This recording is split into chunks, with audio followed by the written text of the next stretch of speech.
masses in England forced out of this country, and we see Irish soldiers having barracks closed down, having allowances taken from them in this day and age. And I think the very circumstances which forced previous generations of Irish men in desperation to go and join the British Army are alive and well now under the policies of austerity which is driving many people out today. And I think we have to be weary of that. The debate be adjourned. I'll move that the debate be adjourned.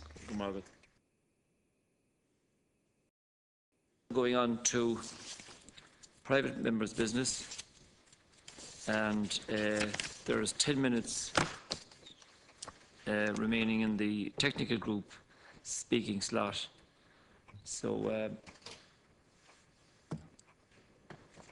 Deputy Flanagan is on the list. Your deputies Martin McGrath, Tom Fleming, and Deputy Flanagan, and Deputy Finian McGrath. There's 10 minutes, so will I call Deputy Flanagan? Yeah.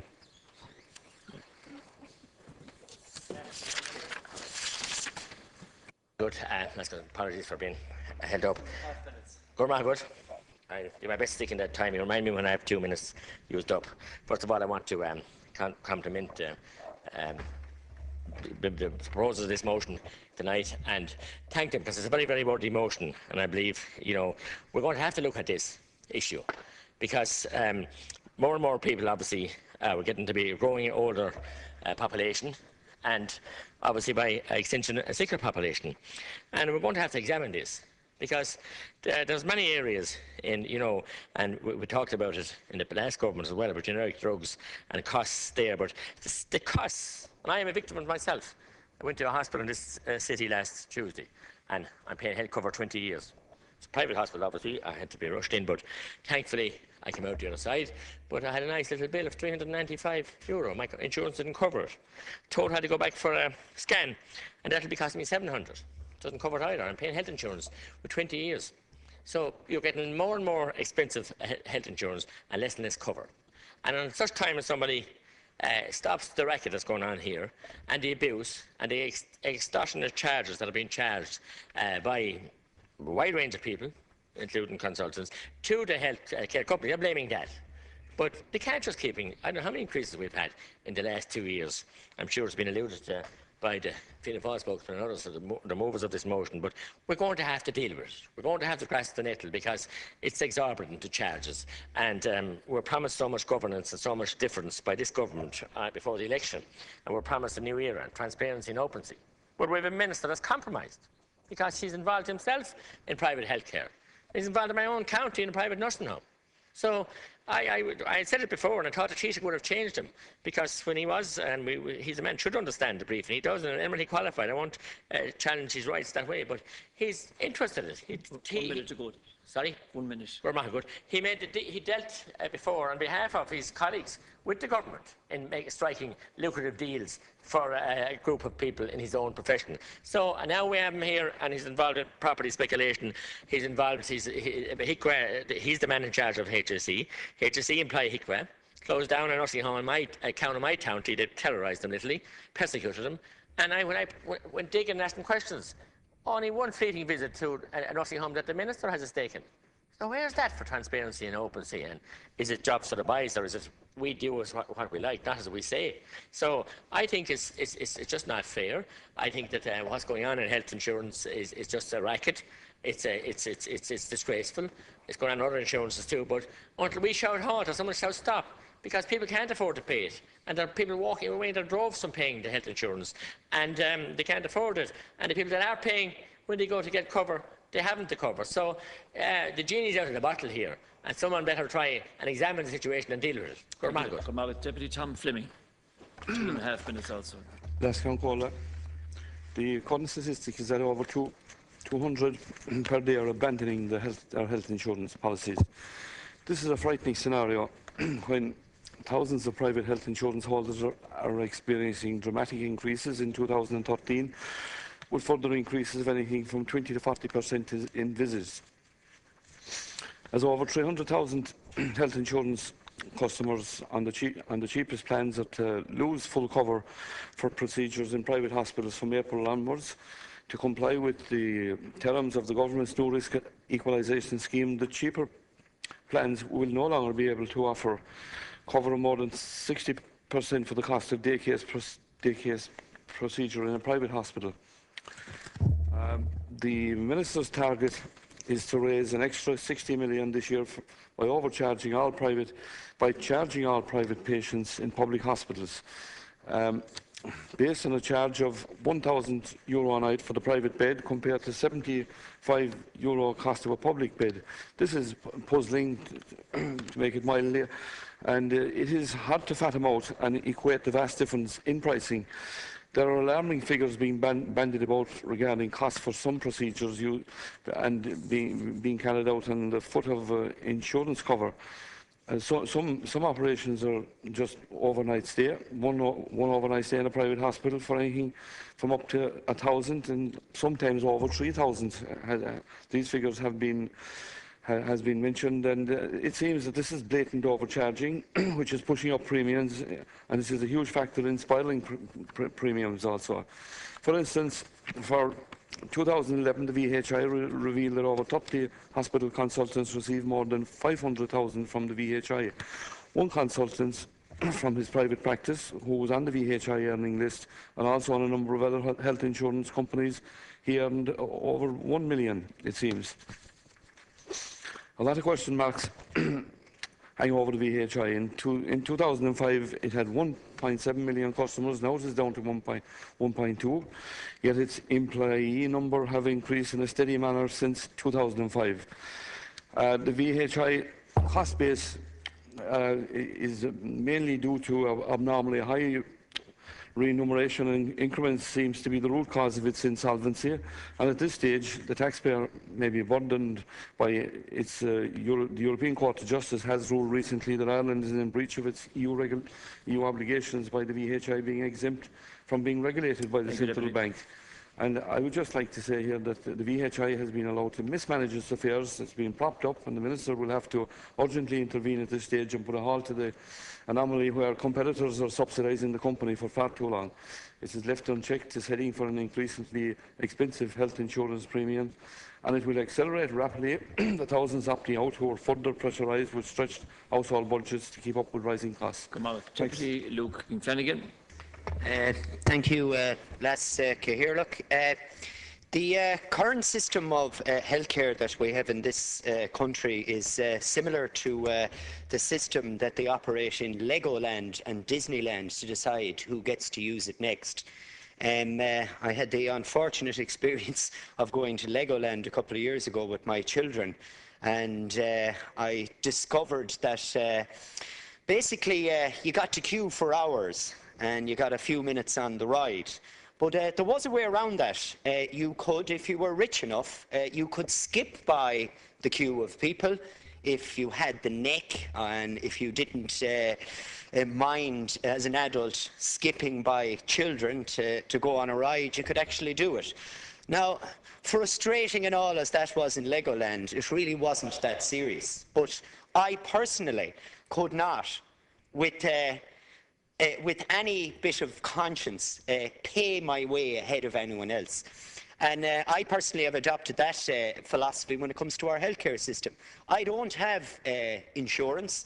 I use our public healthcare system, and actually had the pleasure, well, it wasn't a pleasure at the time, but afterwards it was, to get it done, I had the pleasure of having my tonsils removed under the public system. And I have to say, it was hard enough to get in there, but once you got in there, it was actually quite good. So when you look at it from that point of view, that actually you can already use it without paying for health insurance and basically use the system that you pay for through your taxes, well then in a way it questions, does it, that part of it need to change that much? But I do agree in principle with the whole idea of universal health care. I think it makes sense. But one of the issues that has to be tackled, if you want that to work out well, because otherwise it'll cost too much, is you've got to get rid of the waste and you've got to get rid of the overspending. And when I talk about overspending, the obvious one that comes to mind is the cost of drugs and also the cost of consultants. And then there's this layer of middle management that I personally believe we cannot afford to continue paying to play hide and go seek. Too expensive. So that's my opinion. Lascan Cora, first of all, I want to thank you for the opportunity of speaking to this private member's time on the cost of health insurance and the hardship caused to many families because of the huge costs and recent increases. The crisis, and I mean a major health and funding crisis, touches on the broader issue of our health service and the urgent need for reform. Tonight in this debate, we are dealing with the cracks and the immediate cost issue. But this is not the solution if we really want a fair and efficient and quality health service. My own clear position is that we need a proper universal health service, with those in most need always getting priority. There should be a universal health insurance across the board, paid for us by us all as part of our general taxation. That's my clear political and philosophical position, and I believe there is support in this House for it. And that's why today I supported the legislation on the Health Government's Bill earlier on today in the debate. There's been too much messing around, too much infighting between the HSE, the Department of Health and politicians for many years. I know it's not trendy or politically correct, but I think the Minister and his senior officials should visit Cuba and look at their health service and how it works, despite being hammered by a US blockade. The Cuban people put equity, equality and justice at the top of their health philosophy, and more importantly quality delivery to all its people, and in particular the poor. I remember one night in a bar in Havana meeting a medical student who, as part of his training, was going out to live in the villages and mountains, helping and caring for people for his summer holidays. His message to me was that it was his patriotic duty to work and serve in his country's health service, and he would defend it to the end. That's the kind of spirit we need in our health service, and that's the kind of spirit we need to reform and change our own. I know there are some plans to reform our health service, but hammering our nurses and doctors and the 24/7 Alliance people is not the way forward. It's a crime and it's a disgrace to penalise those from the frontline staff because of recklessness of senior bankers in the past. This needs to be said in the debate tonight, because it's all linked to the cost issue in this debate tonight and the high price of insurance and frontline increases. 6,000 people are leaving the insurance market every month, and many young people in particular. This will threaten the sustainability of the insurance market. Health sector inflation is now out of control, and now many people are downgrading. So tonight in Lascan Corla, I call the Minister to speedily reduce the cost and delivery of both public and private health care, as promised in the programme for government. I now call Deputy Sean Kine, sharing with Deputies Paul Connaughton, Arthur Spring, Joe McHugh, Dan Neville, Frank Fee and Jerry Bushman. Deputy Kine. Thank you, Lascan Corla. Up until a few short years ago, throwing money at the healthcare system was viewed as a solution to all its challenges and ills, and we now know that this approach did not have the desired effect and in reality ignored the root causes of problems in our healthcare system. If there is anything at all positive regarding financial constraints, it is that they force a new approach, a re-evaluation and examination of not just what we spend, but how we spend. The Minister for Health, the officials at the Department of Health, the nurses, doctors and staff at the HSE have all been working to bring reform to our health service within the budget necessitated by the state's current financial situation. And despite the detractors and the doubters and the cynics, we are seeing results. In my constituency, the new Galway Roscommon Hospital Group is proof of the benefits which the new hospital group structure can bring. In 2012, the group successfully treated more patients faster and more efficiently despite a reduced budget. The group successfully tackled the significant problems in the Accident and Emergency Department and exceeded the target set by the Department of Health's new Special Delivery Unit. In 2012, it effectively halved the numbers waiting for A&E care and achieved a reduction of over 36% in the number of patients on trolleys awaiting treatment. And the Galway Roscommon Hospital Group clearly demonstrates that strategic and targeted use of public money always delivers better outcomes than the old practice of simply throwing money at a broken system. Fixing and reforming the system is what we must do, while simultaneously ensuring that people can continue to access high-quality healthcare. Last month, the Department of Health published what I believe to be one of the most significant documents it has published in many years. Unfortunately, it received very little attention in many political and media circles, who instead prefer to focus on negative stories rather than progress or plans of reform. Entitled "The Path to Universal Healthcare," the document examines The current healthcare system, with the focus on health insurance, and sets out a vision on how we will achieve a single-tier health service supported by universal health insurance, which provides equal access on need, not ability to pay. The overall goal is to develop a new healthcare insurance supported healthcare system guided by health promotion, equal access, patient safety, outcome-based reward, as well as efficiency and effectiveness. Specifically in relation to the health insurance market, the focus of government will be on ensuring a fair and robust community-rated market. And the concept of community rating is central to a properly functioning healthcare system. The health insurance market is one of the clearest examples of where government involvement and indeed interference with the commercial market is both fundamental and welcome.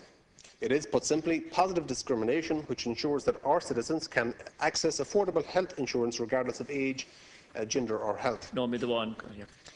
Thank you. Many people will be aware of a community rating from the Supreme Court ruling of January 2009, which declared that the then government's risk equalisation was based on the incorrect interpretation of the law and had to be set aside. And this led to the unsatisfactory interim measure to plug the gap which the Supreme Court had found. This government committed to finding a workable and effective solution that would be rooted in fairness both among the health insurance companies but also, most importantly, for citizens. And we achieved that commitment with the passing of the Health Insurance Amendment Act last year. I think Minister Riley and his officials have ensured that fairness remains at the heart of the health insurance market, and the new permanent scheme of risk equalisation protects the community rating system and ensures intergenerational solidarity in the provision of health insurance. The reforms are continuing at pace, radically reforming our health system so that it prioritises patient safety, is patient-centred and delivers the best health outcomes for citizens. It will take time, but I'm confident that we're beginning to see the results. Then Chuck the Paul Connett. Carry on with. Well, thank you very much for the opportunity to speak on this motion. For the past 2 years, this government has consistently striven to ensure that the cost of private health insurance for ordinary families in Ireland is kept down, and I believe that our efforts in this regard will have to continue for the months and years to come. It is a complex question involving competition in the marketplace, the base cost of procedures and the pay of the professionals involved. Undoubtedly, there have been significant price rises in recent years, and this, coupled with declining household incomes in many cases, has seen many families forced to opt out of private health insurance, placing an even greater burden on the public system. However, over 45% of the population are currently covered by health insurance, greatly alleviating the burden on the public health system. In terms of drive to reduce costs, there has been some notable successes. For example, VHI has instituted cost savings of over 300 million through reducing consultants' fees and payments for procedures such as inserting stents and MRI scans. This cost-saving drive has also resulted in a large increase in the number of day case procedures and average length of stay also being decreasing. Competition is a key factor in today's private health insurance market, and while there are 4 main players in the market, Glow Health only has 1% of the market, Aviva 16.9% and Lay Healthcare 21.5%, meaning that the market is dominated by VHI, which is over 56% of the market. Yet there are pitfalls to having such a large segment of the market, as many older people have never switched providers, and thus while VHI has 56% of the customers, it has 67% of the claims. By offering inducements to adults with small children, companies are targeting young professionals in their 30s and 40s, ensuring that their products are most attractive to people whose needs is least in terms of health procedures. One aspect of the payment structure that has received much focus is community rating, but I believe that this intergenerational solidarity is necessary if we are to prevent our health service, both public and private, from crumbling. There is little incentive to pay a large health insurance premium during the years that one is least likely to have to avail of it, only to be pushed out by the private system as one ages. Without community rating, very few older people would be able to avail of private health insurance, and the huge pressure on departments such as orthopaedic and urology departments all across the country would soar. The Health Insurance Authority has in recent years been highlighting the ease for which people can switch providers, and has matched their ambitions with actions in terms of a very user-friendly plan comparison tool, where individuals and families can assess what plans best suit their needs and what savings can be made. And it is something which I would encourage everyone to visit before renewing their health insurance. Finally, I believe that the risk equalisation measure currently in place in Ireland has forced private health insurers to seek greater efficiencies, rather than cherry-picking the best and healthiest customers, creating the leanest regime possible in terms of administration. Thank you, Lance Councillor. In these recessionary times, it is true that people of all demographics are opting to leave their current private health plan or not sign up to one at all. Quite obviously, the private health insurance market peaked in 2008, along with many other things in this society, with approximately 2.3 million people signed up to private plans. That number has declined ever since. At the moment, there are currently 2.1 million people have private health insurance, approximately 45.8% of the population. These numbers are indicative of the tough times we are in, but I would also venture to say that everything peaked in 2008. What goes up must come down, unfortunately, and we seek to have a rebalancing of this in time. The media have a large part to play in terms of the bad news headlines gracing the newspapers on a weekly on this issue. I would argue that they have a large part to play in many issues, but that's for another day. By all accounts, the private health insurers are attempting to keep their costs down because, let's be honest, it does them no service to raise the costs and lose customers. That's the easiest avenue to bankruptcy. The rising costs can largely be attributed to what the hospitals and consultants are demanding from the private insurers. I propose that Minister O'Reilly commission a small team of health insurance experts to conduct a 6-month or however long it takes investigation into the rising health costs in Ireland at a minimum expense to the Exchequer for the betterment of the industry as a whole. I think there is more to the situation and it needs to be examined with great comprehension. The opposition has raised some points I think most of us in this House can agree with. I wholeheartedly agree with the best and most equitable healthcare should be provided for every individual in this state. The Labour Party has been advocating for a Nordic model of healthcare long prior to the 2011 election, and we have commonality with our coalition partners who have agreed to the sense in this approach and have decided to pursue this aspiration, which unfortunately can ultimately only be achieved in more prosperous times. We are trying to set the bedrock in place to achieve this. It is something that many of us who are Social Democrats have looked at in the Scandinavian model and said it is something we aspire to and can be achieved, but you need a government that is serious about it and is going to give a long-term commitment. And I feel that from the current government and from the people that have seen the light that were the previous government, I think we'll get there in the end. I've stood up here many times over the last 2 years and have spoken about the hardships such as mortgage distress and the unemployment that are affecting our nation. Families across Ireland are coping with many tough decisions and cutbacks, including private health insurance. There is an old saying that health is wealth. Healthcare is a crucial pillar in our country's architecture, and the issue of private health insurance premiums in conjunction with providing a better service in the public system is a main priority for this government. I will continue to work as a backbencher to make sure that the best service can be provided and afforded because, like I said earlier, health is wealth. And the costs are the key component to driving this down, and as one of the constituent shareholders with myself pointed out, some people received over $500,000, some people received over $1 million in payments from private health insurance.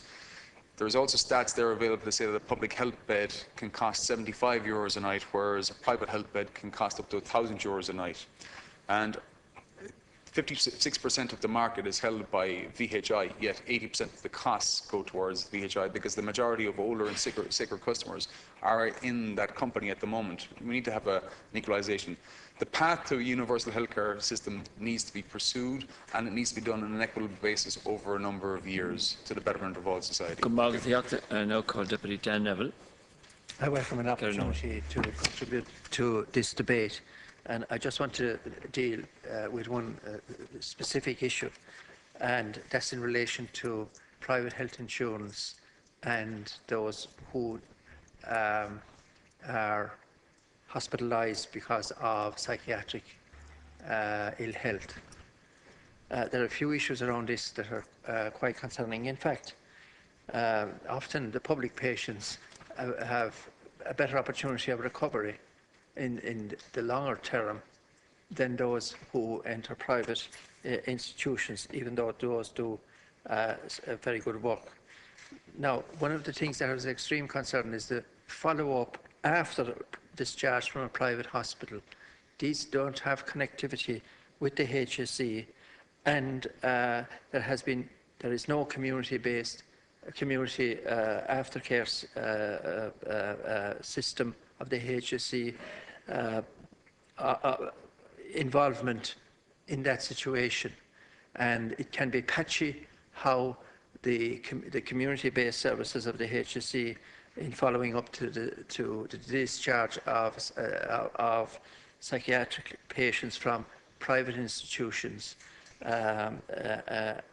And I believe that there should be some follow-up contribution by the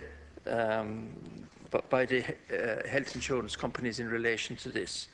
There's another problem with private insurance, we say, who go to the private hospitals, and there are just two main private psychiatric hospitals.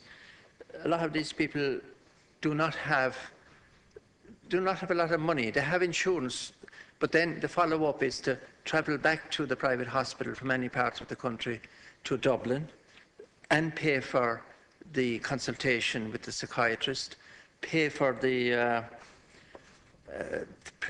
travel back to the hospital for the treatment.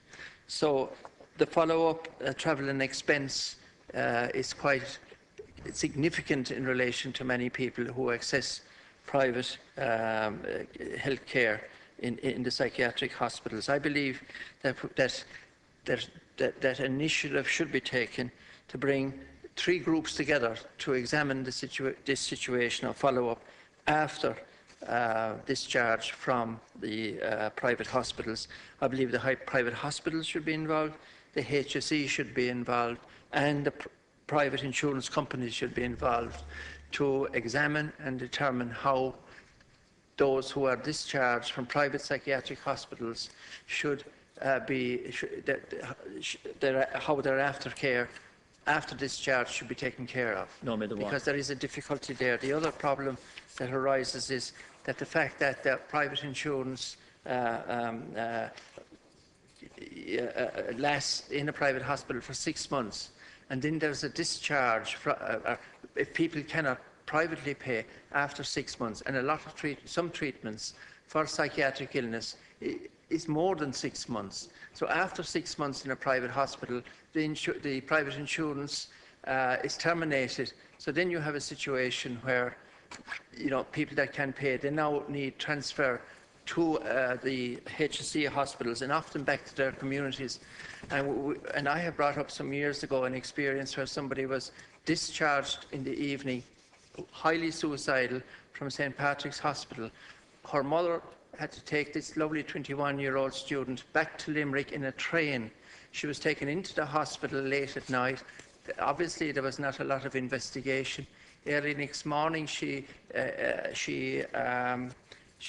suicidal tendencies. There was a nurse put on her, a student nurse, who left at 1 o'clock. There wasn't enough cover, and at 1:30 that day, she took her life inside in the hospital. So, there is a difficulty around discharge, there's a difficulty around aftercare in relation to the private hospitals, psychiatric private hospitals, and the follow-up by public patients is far superior than those who leave the private hospitals, and I think that should be attended to. Deputy Joe McHugh. In the short time I've available, I just want to make a few points. Maggot, I didn't realise it was only 4, okay. I think at a time when government is driving efficiencies across the board in the health sector, I think it's important that insurance companies should step up to the mark if government's driving efficiencies and looking at sharing resources on a shared basis, and we've only to look at what's happening on a cross-border basis. For example, in Atnagalvin and Derry, there's going to be an investment by this government of €19 million into a shared double linear accelerator radiotherapy centre in Derry for the people of the northwest.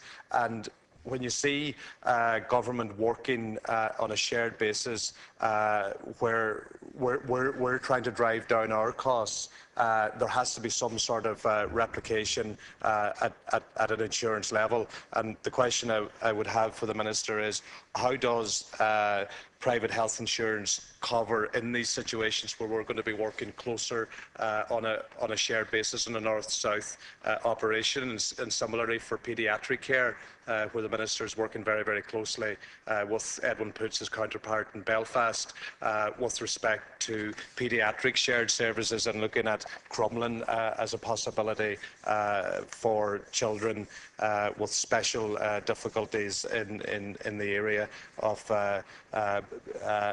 in specific areas. So I think we need to have a conversation around how health insurance companies are going to be working on a cross-border basis, and intertwined into that is the issue of the Patient Mobility Directive, which will be transposed into law in October of this year, where there's going to be a lot more. Well, I suppose it's nearly like a liberalisation of the health services throughout the European Union, where patients in this state will have the opportunity and possibility of utilising services in other states and other jurisdictions. We need to have a conversation around how will that work. Where will the involvement of the health insurance companies with respect to private patients come into this equation, or is it just for a public sector? Is it just for a public sector situation?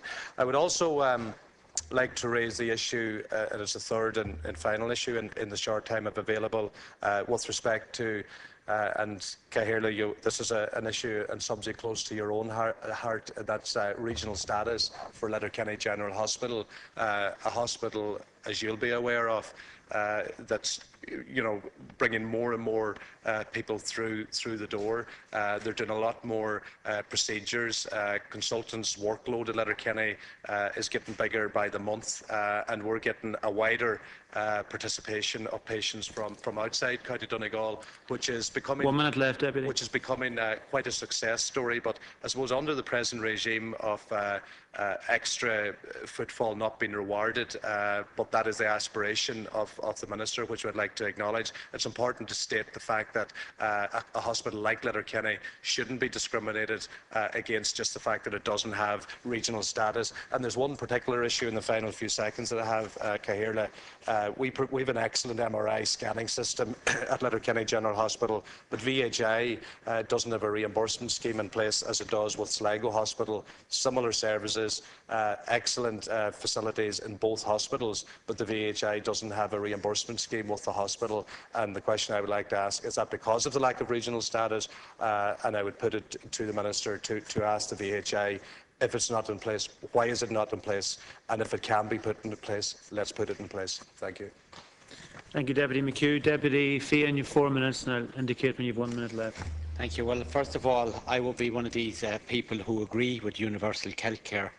How did we get to this situation where we had insurance increasing? It increased because nobody took on the vested interest. Nobody took on the consultants. Healthcare was there. I pay healthcare. My mother paid healthcare. My family paid healthcare. We paid healthcare because we could, because we saw it as a civic duty. And a lot of times we didn't get any better care than in the public system. But there was another form of insurance, and that was the insurance. A lot of times the consultants would say, well, because you're on VHI or whatever, we'll keep you in the hospital for a few days. It was more money for them. The insurance companies didn't take on the professionals, and that's what increased the healthcare. There was also another insurance, and it was used in our public hospitals, which I believe in public hospitals. I was in Roscommon Hospital a week ago where I got an X-ray on my hip. The service that I would get there is no less than the service I would hope to get in the Blackrock Clinic, which I've never been in, or the Galway Clinic, which I've never been in. I do believe in the public hospitals. But in those public hospitals was another insurance, and that was the insurance for the consultants. If you wanted your mammy or your daddy or your brother and sister to stay an extra week, you paid a consultant €500 or €1,000. This was an ongoing system that happened over the last 30 or 40 years. It was the way the business was done in this country, which was wrong. And that is why our health system is at a certain low point, or not the health system, the insurance, because you had so much cash going through. And anybody will come into my office and would tell me that it went on. It went on over and over this country. So you had people who were paying their VHI, the consultants knew they were paying VHI, and they were able to charge the VHI and nobody questioned it. But there was another thing within the public health system, and it was that insurance, the nod and the wink insurance, as I said, where you paid the consultant or you paid whoever, the doctor, for 300 or 400 euros to keep your mammy and daddy in hospital. It went on, everybody in the system knows it went on, but nobody was prepared to take it on. And that's what this minister is going to do now. He's going to make it open, he's going to make it transparent, but most of all he's going to ensure that this kind of graft that went on, where everyone was a nod and a wink, it couldn't go on any further. Just, I believe that equalisation in the VHI is a very, very good implementation. It can be blunt, but I think that the VHI are charged with a much more elderly base. But once again, I say that I pay my VHI insurance. I don't expect to get any better health cover than I would in a public hospital. Maybe that's just me, but I think most people are beginning to look at their VHI insurance and beginning to look at the insurance they have, and have to look at it. Maybe it has increased. Have to look at it now. That how 1 minute left, Deputy. How can I get the best for the insurance? But I think like utilities, like oil, like ESB, like phones, people are looking at their bills all the time, and I think that I would urge people to go out there to shop around. But unfortunately, there are a lot of people out there, and you know, I even looked at my own insurance. I have an elderly mother who's 85. I pay her insurance. I have to look and see, well, we've always been on it, but maybe we could be better off by using the public system, or by not paying our insurance. We'd save a lot more money. But I think, you know, that if so many hundreds of thousands of people give up on their public health insurance, I don't think the public health system will be able to cope. But I think the Minister has to take on these vested interests. These are the vested interests that weren't taken on for the last 15 or 20 or even 30 years in the foundation of the state. As I said, we had an Irish solution to an Irish problem, and we are in a situation where we are. Thank you, Deputy Fee. And Deputy Buttimer, you have 6 minutes. And I want to welcome the opportunity to speak on this very important motion. It's extraordinary, Last Councillor, that in 2 years Fianna Fáil are returning to form to the way they were in the past, where they've abdicated their responsibility, they've forgotten that they were in government, and I forgot, they never took the Department of Health, they left it to Mary Harney, because they didn't have the courage to take it. And if I could just cast the members' opposite minds back to 2008, 700 odd euro was the price of a premium. And under your regime, it has spiralled. And since 2008, more than 200,000 people have left the health insurance market. And it's worth noting, Last Councillor, that unfortunately, at the peak, we had 50.9% of the population with health insurance. We've now seen that reduced to 45.8%. Significant is that despite all the pandering and posturing by previous administrations, we now have a minister who has set about on a road to creating a universal single-tier health service. And the best that the members opposite can say is it's not happening fast enough. Where's the clear pathway? Well, will you go and look at the document that was published recently, and let's have a debate on the document, the Path to Universal Healthcare. Because for once, Last Councillor, we now have a situation where we will have people accessing medical care, not on the basis of what they can pay, not on the basis of who they are or where they come from, but on the basis of what their needs are and how they can be treated and cared for properly, promptly and decently. And the model of healthcare that I espouse to, and that James Riley and this government espouses, is based on that philosophy. And anybody else who promulgates a different version of that is talking out of both sides of their mouth. And it's about time we got real in this country regarding healthcare. Because for far too long, we've let the vested interests dominate, take over, and dictate what happens. For once, we have a minister who is prepared to drive reform, implement change, and yeah, it may take time.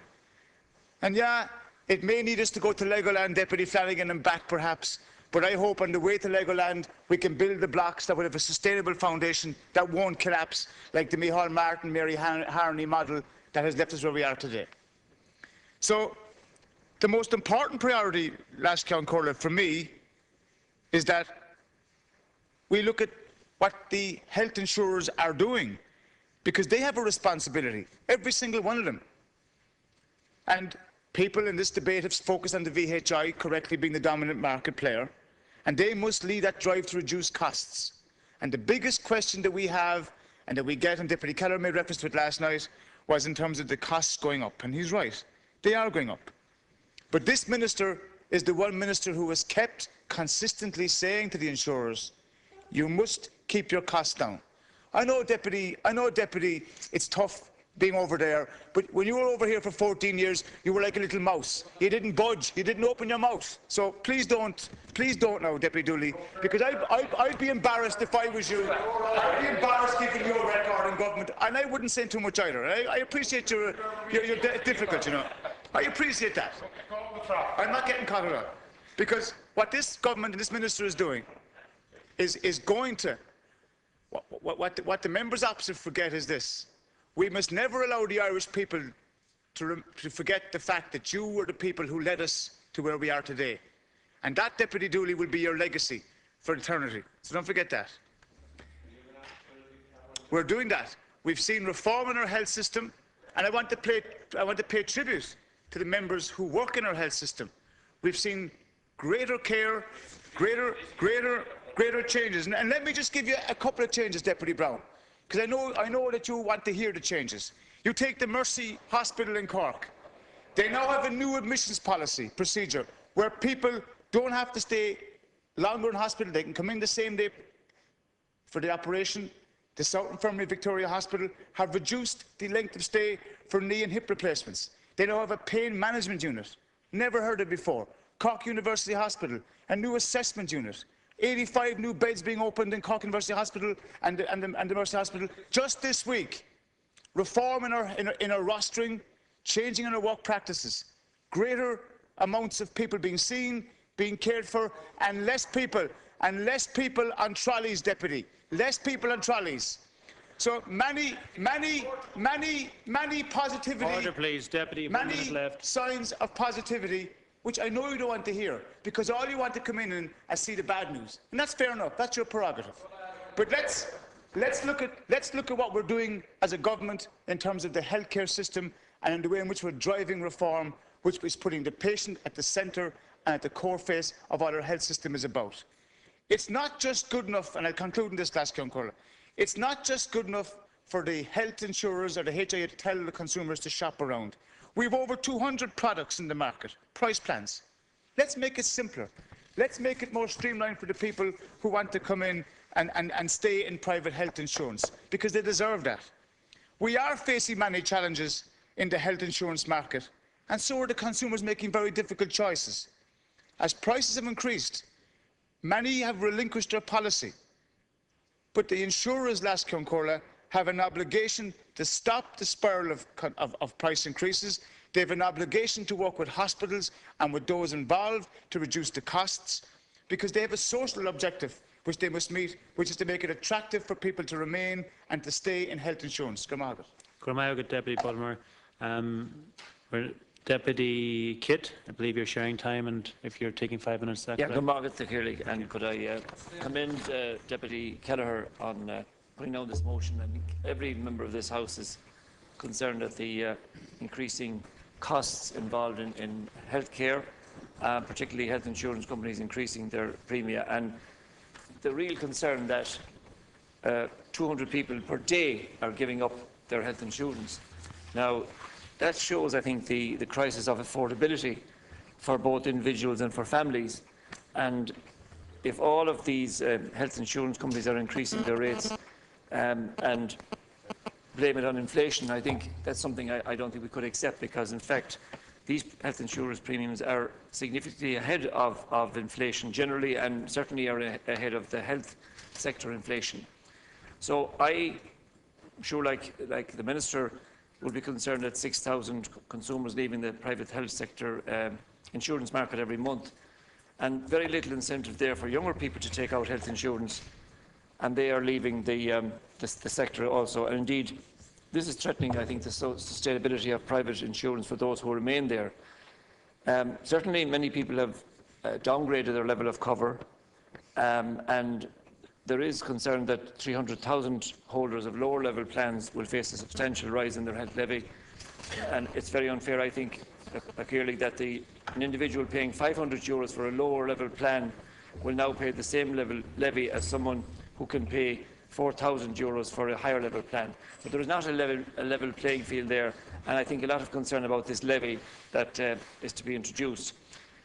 I think particularly the Minister should look at the question of the position of children. We talked about the children's referendum last year and the rights of children, but here we have a levy on children. I think at least we should remove children from the liability of the health levy, and I seriously would make the point that families have enough difficulties in affording school fees, college education, and these health premiums are going to be an extra cost.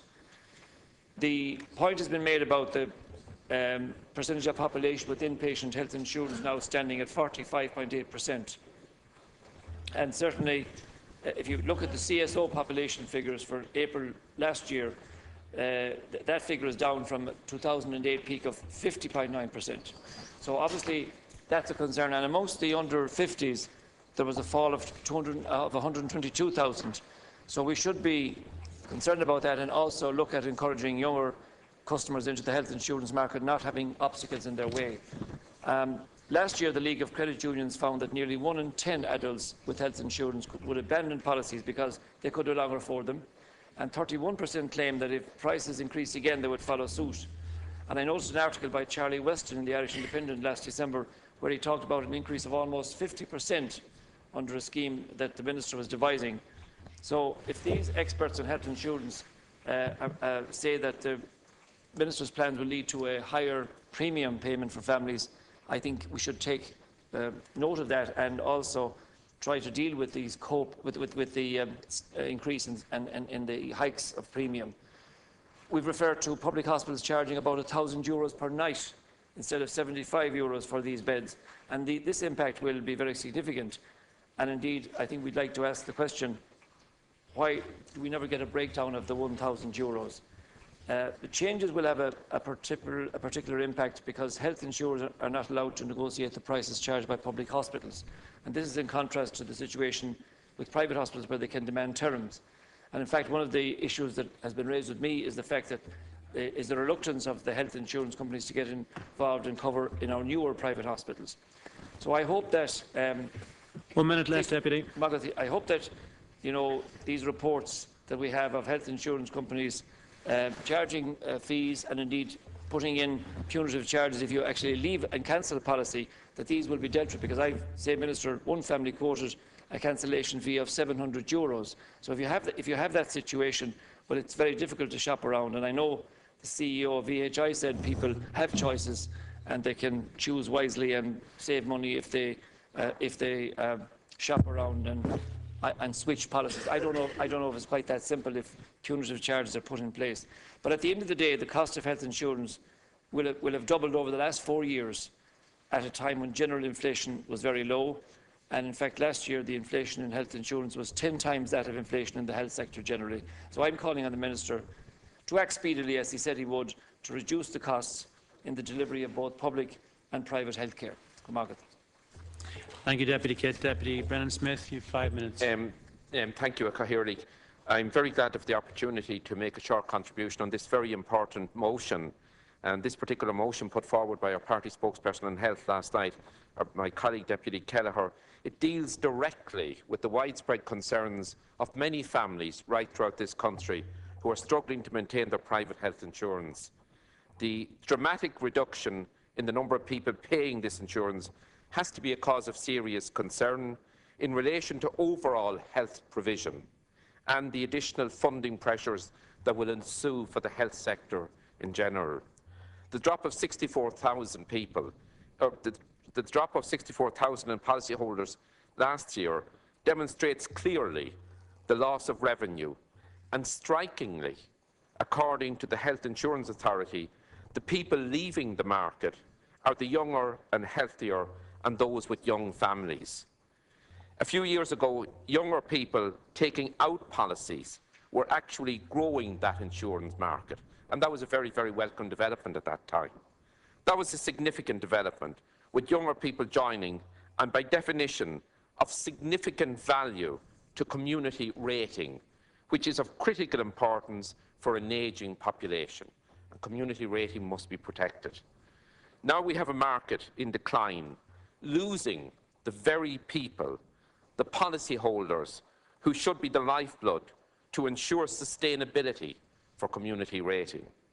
The younger policyholders, the healthier policyholders, by definition, are a critical ingredient in ensuring that we maintain and that we continue to have a sustainable community-rated market.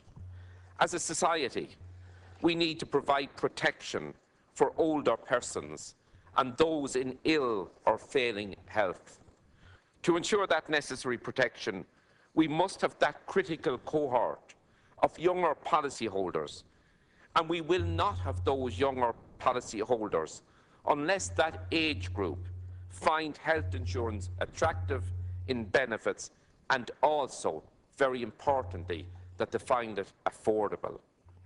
A continuing decline in younger policyholders will be detrimental to the health insurance industry. The increase in private health insurance premia is well ahead not only of inflation generally, but health sector inflation as well. I referred earlier to the large numbers leaving the insurance market, and allied to lower numbers is the fact that large numbers have also downgraded their level of cover. All these factors contribute in a negative and, unfortunately, in a significant way to the further upward pressure on premia for those remaining as policyholders. Our party spokesman in this particular motion and his contribution last night put forward a number of proposals that need urgent consideration and indeed I would suggest implementation by the Minister of State and by his colleagues in the department. The Minister, through the VHI, must achieve a reduction in consultant fees. That is one of the issues that has always been with us, and it's one of the issues that the public constantly raise with us, and it's understandable that that is still an issue that needs further resolution. A 70% increase in 2 years for some VHI policies is putting a terrible burden on many households that are already under pressure. I understand that those policies hit with such a large increase are typically those held by older people. The latest 6% increase in VHI 1 minute left, Deputy. Thank you, Oireachtas. The latest 6% increase in VHI premia is the 5th in over 2 years, and this has to be tackled before policies become totally unaffordable, except for the very well-off. This trend of increasing costs is causing many individuals and families to question how long more they can afford to remain in the insurance market. Of course, the same concerns exist for the policyholders of the other private insurers as well, the other three. People giving up their policies or downgrading their policies continue to put further pressure at an accelerated rate on those remaining in the market. Young families are under constant pressure to meet household commitments, and there is a strong case to remove the 95 per annum levy from children. Such a move would help to make insurance that bit more affordable for so many families. Minister Riley spoke about his concerns, I think it was during the month of January, in a newspaper interview, of the VHI's cost base. But less than 2 weeks later, the VHI announced a further 6% premium rise, the 5th increase in 2 years. Time up, Deputy. Thank you, Oireachtas. A point that Deputy Butterman might note. Particular attention has to be paid, Minister, I believe, to the VHI as it is the only beneficiary of a very substantial levy, and that's understandable because they have the vast majority of the older policyholders. The Minister gave a clear commitment to protect 330,000 health insurance customers with lower levels of cover from a further increase in the government's health insurance levy this month. Time up, Deputy. Now, that has not been implemented. Again, another broken promise a promise that was only made a few weeks ago during the course of the enactment of legislation here. Thank you, Cathaoirleach. Thank you, Deputy Smith. Deputy Dara Cleary of 8 minutes. Gomorrah Cathaoirleach agus gan bhuichas go dtí mo cólachaí an teachta Billy Keller as ocht an seans an 5 dar atá leis an orchas sonse. A very serious problem, Minister, but you accept, that we all accept. When 140,000 people in 2 years have left the private insurance market. 140,000 people who will now depend on the public hospital system to look after them. And in January 2011, the then Deputy, James Riley, he spoke about health insurance premia and increased premia, and he said it is the last straw for many people. Many people who have been holding on have given up their insurance as a consequence of these proposed increases, the consequence of which will be more pressure on our public hospital system. There is no doubt that this has been in effect.